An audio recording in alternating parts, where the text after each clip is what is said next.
এবং ওখানে যে ভোটারের যে উপস্থিতি অত্যন্ত একদম বিরাট সারিবদ্ধ আমি দেখেছি এবং ভোটারের মধ্যে যে উদ্দীপনা এবং আনন্দ এবং এইগুলি সমস্ত কিছু হয়েছে আমাদের যে শান্তিপূর্ণ একটা প্রচারণা এর মধ্য দিয়ে এই পরিবেশ সৃষ্টি হয়েছে।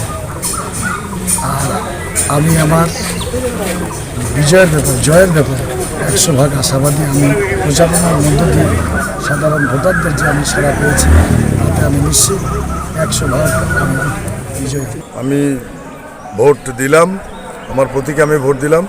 আমার প্রত্যাশা আমি শতভাগ নিশ্চিত আমি জয়যুক্ত হব এবং আমি এটাও আশা রাখি যে অত্যন্ত শান্তিপূর্ণভাবে এবং সুশৃঙ্খল পরিবেশে ভোট অনুষ্ঠিত হবে, এটি আমাদের প্রশাসনের কাছে প্রত্যাশা।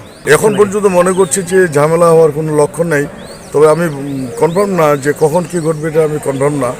তবে আমি এখন পর্যন্ত যে প্রত্যাশা যে এখন পর্যন্ত শান্তি সৃষ্টি হয়ে ভোট শুরু হয়েছে বা হচ্ছে।